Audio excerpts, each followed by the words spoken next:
사무엘상 말씀을 이렇게 주목하면서 다윗으로만 우리가 사무엘 상에 나오는 그런 중심을 두고 묵상을 하다가 이제 사울도 묵상하게 되고 다윗의 주변에 있는 사람들도 자연스럽게 조금 더 깊이 묵상을 하게 되는데, 이 요나단과 같은 사람이 참 너무 귀하다라고 싶습니다.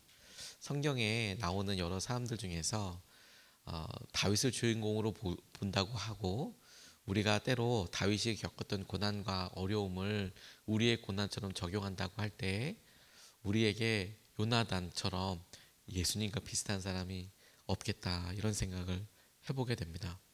우리가 고난 가운데 있는 다윗이다 이렇게 적용을 해보면, 이렇게 때를 따라 돕는, 그리고 아무 조건 없이 함께하는 요나단이야말로 예수님이랑 정말 참 비슷하다, 이런 생각을 묵상할 때마다 해보게 되고, 그런 요나단과 같은 사람, 친구들 중에서 그런 요나단 같은 사람이 있었으면 좋겠고, 우리 가운데 예수님 온전히 붙잡는 요나단과 같이 우리를 사랑해 주시는 요나단 예수님을 온전히 사랑하는 그런 하루가 되었으면 좋겠다, 이런 생각이 들었습니다.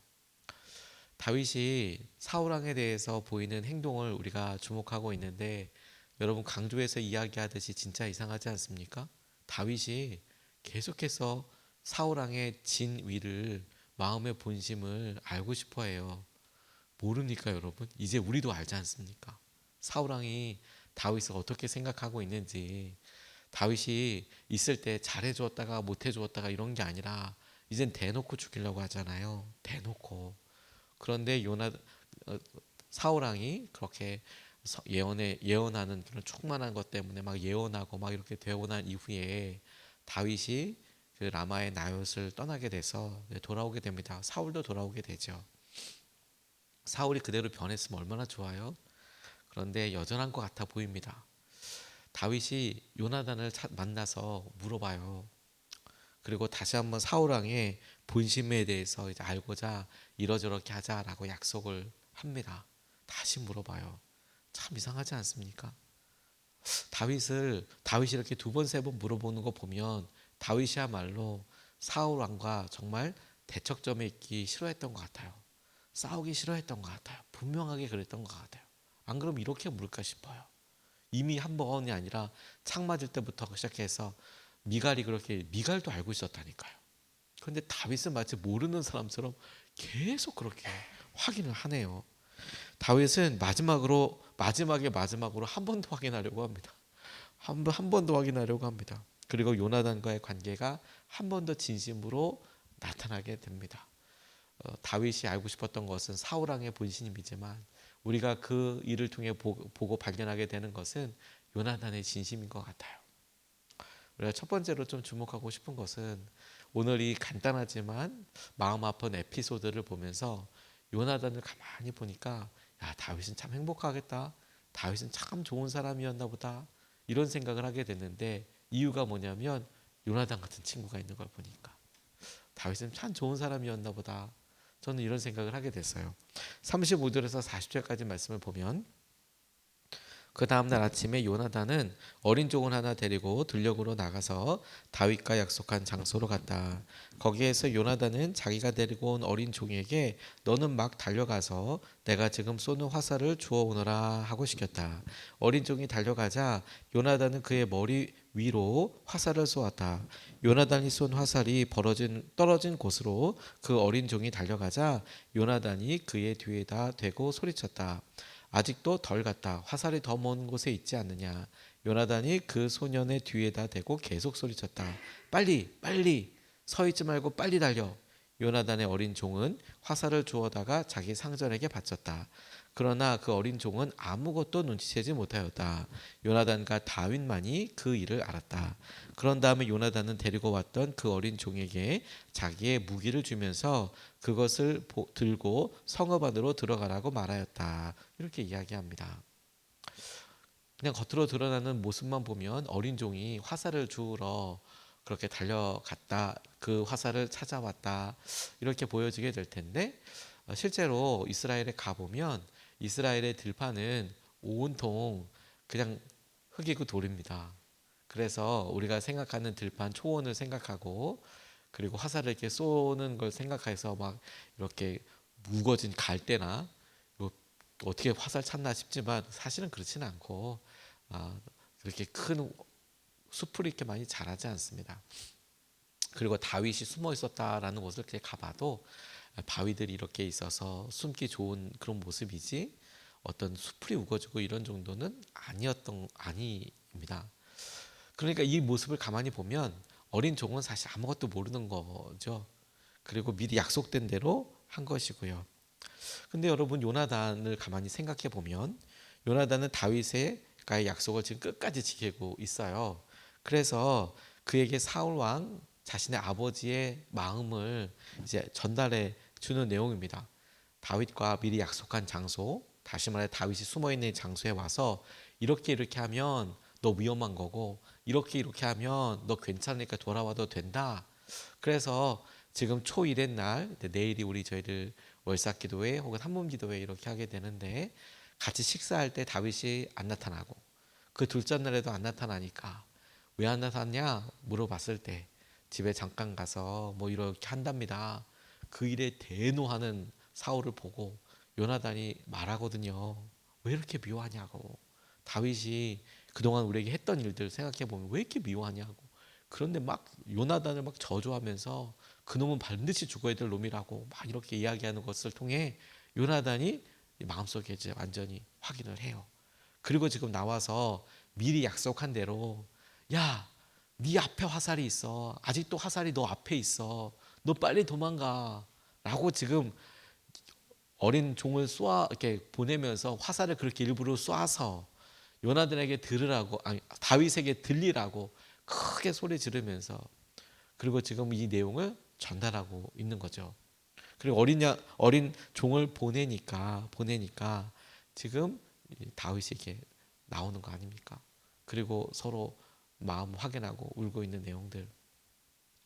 우리가 이번 제2차 40일 특별 새벽 기도회를 세왕 이야기라고 이렇게 이야기하면서 하나님께서 직접 다스리던 시대, 사사 시대, 그 시대의 마지막 사사 사무엘, 그리고 그 사무엘이 세웠던 이스라엘이 원했기 때문에 세웠던 첫 번째 왕 사울, 그리고 그가 하나님의 말씀을 버리자 하나님께서 그를 버려 하나님 마음에 아주 합한 다윗, 그래서 세상 사람들에게는 눈에 보이는 사울이 왕이었지만 하나님께는 이제 훈련시키고 이제 하나님 말씀대로 점점 양육하고 있는 다윗이 이스라엘의 새로운 왕으로 섬겨지는 이 어떤 점이지대, 이 교착지대에 사실은 굉장히 중요한 사람이 있어요. 우리가 그동안에 몇 번 걸치면서 질문하고 또 묵상해 보았던 요나단입니다. 무슨 말이냐면 보통 사람들은 아버지가 왕이면 아들도 왕이잖아요. 세습이 되는 거잖아요. 왕이라는 게 원래 그렇잖아요. 세습이잖아요. 그런데 사울이 왕이면 누가 다음 왕이에요? 요나단이에요. 그리고 사무엘 상을 가만히 보면 요나단의 활약상이 나옵니다. 그가 용맹하게 블레셋 사람들과 싸우고 승리하고 그랬던 일, 그리고 단신으로 자기의 병기 맡은 자, 무기 든 자와 함께 교착 상태였던 전쟁에서 뛰어 올라가서 그 전쟁을 큰 승리로 이끌어가게 했던 장면을 우리가 살펴보기도 했어요. 그 말은 주위에 있는 이스라엘 사람들에게 요나단은 용맹한 사람이야. 다음에 왕이 돼도 좋겠어라고 아주 자연스럽게 그 대상이 되는 사람이란 말입니다. 그런데 실제 지금 요나단을 가만히 보고 다윗과의 대화를 보면 요나단은 아니야, 네가 왕이 될 거야. 다윗에게 이렇게 말해줄 뿐만 아니라 요나단이 아버지의 마음을 알아서 야, 아버지가 너를 해하려고 하는 마음이 진짜 있다. 안타깝지만 진짜 있다. 너 피해서 잘 살아라. 이렇게 이야기해주고 있는 거예요.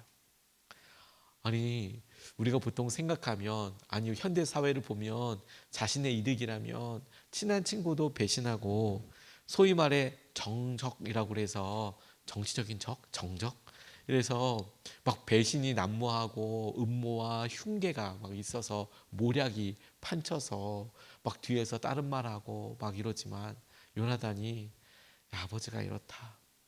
너 잘 숨어라. 너 네가 왕 될 거야. 그렇게 왕 됐을 때 나와 우리 가족들을 꼭 기억해 줘. 네가 그렇게 될 거야. 이렇게 이야기해 주는 사람이라고요. 저는 우리의 삶을 그래 하나님께서 우리 연단해 가시고 광야라는 학교에서 우리를 부르시고 만지실 때 우리가 이 어려운 길 고난의 길 갈 때 그냥 가는 게 아니고 요나단 같은 친구를 보내주셔서 우리를 이끌어 주시고 인도해 주시지, 뿐만 아니라 주님께서 우리의 요나단 같은 친구가 되어 주셔서 다윗이 뭐라고, 다윗이 다른 사람들에게 인정받고 뭐 골리앗을 잡았을 때 이겼을 때는 분명히 그렇지만 그 다음에 있었던 여러 일들뿐만 아니라 요나단과 단순 비교해 보면 왕위 계승권자로서의 영순위 요나단, 여전히 사울이 득세하고 있고 사울이 강력한 영향력을 미치고 있을 때의 왕의 아들, 전장에서도 그런 힘을 갖고 있는 사람으로서 다윗과 단순 비교해 봐도 어떻게 한번 견주어 볼 만한 요나단이 오히려 다윗의 마음을 읽어주고 함께 해주고 하는 걸 보면 둘이 진짜 친했나 보다 뿐만 아니라 다윗은 참 진짜 좋은 사람이었나 보다, 요나단이 이렇게 그를 인정하고 그에게 함께 하고 있으니 그러니 다윗은 진짜 행복했겠다. 다른 사람도 아닌 요나단이 제 다음번 왕위 계승권자가 그렇게 얘기해 주니 다윗은 진짜 힘이 났겠다.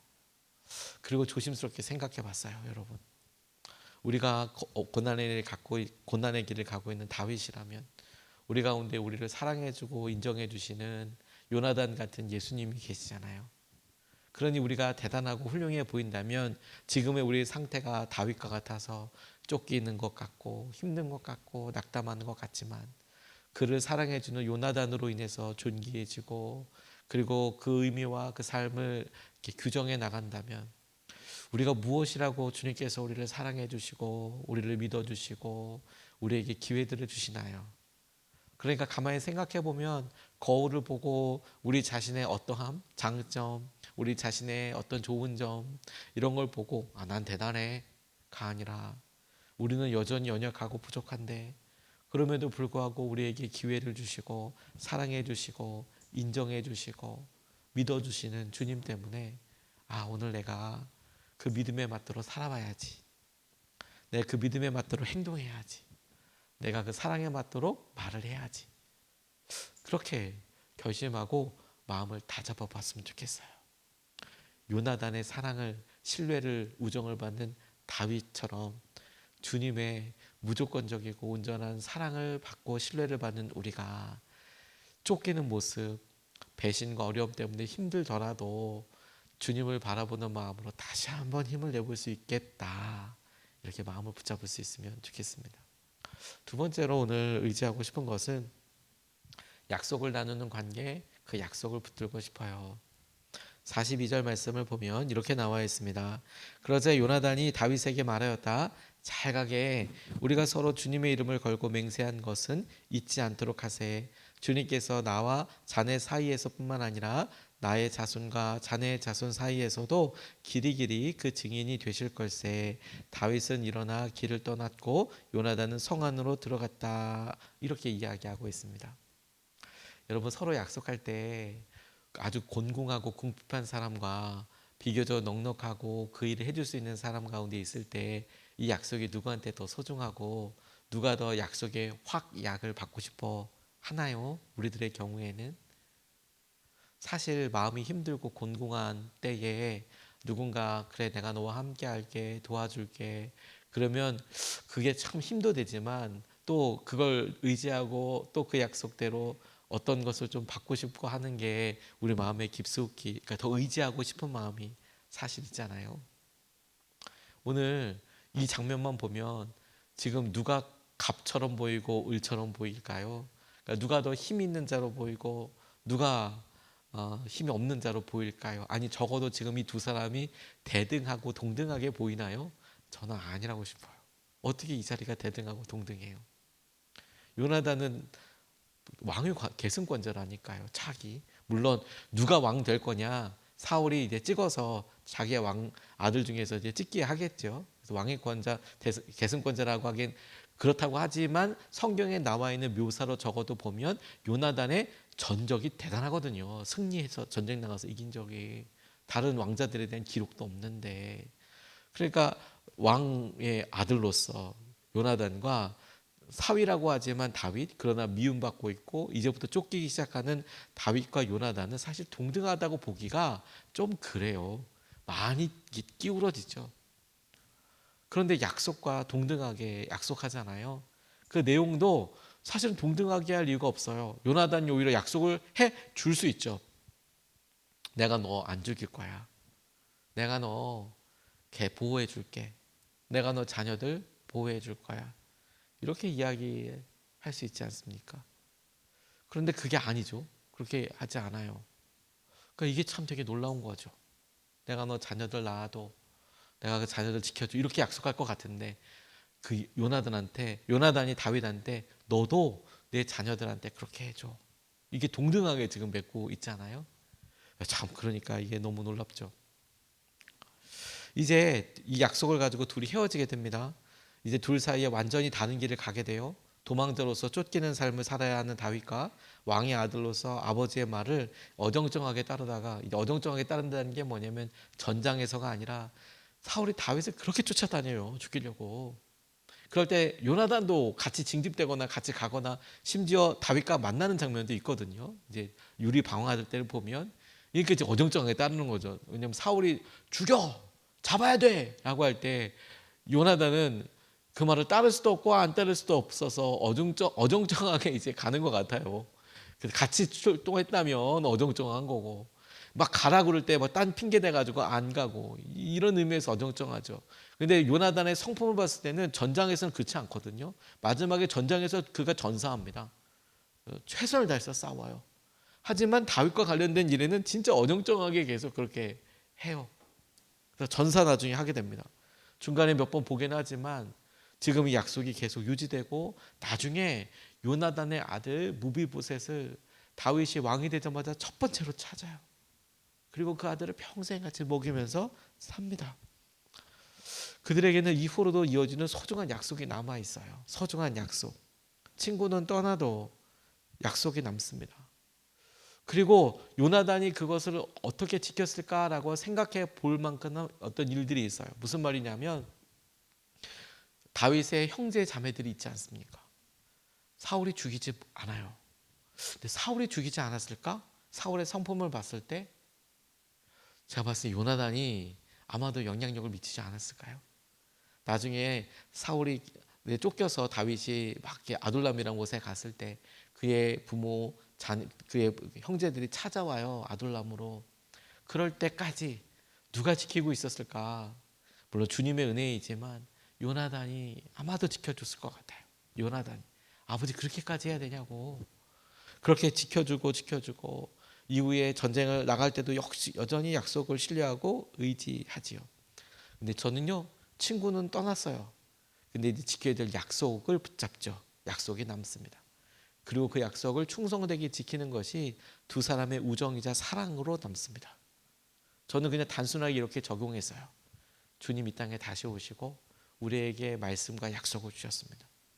그러면 요나단이 다윗을 향하여 말씀을 지키는 것처럼 다윗이 요나단을 향하여 말씀을 지키는 것처럼 약속을 지키는 것처럼 우리도 우리에게 주어진 약속과 말씀을 신실하게 지켜나가며 주님을 바라보고 그 우정 가운데 충성 가운데 남아있으면 좋겠습니다. 오늘 그게 우리 믿음의 도전이 될 수 있으면 좋겠습니다.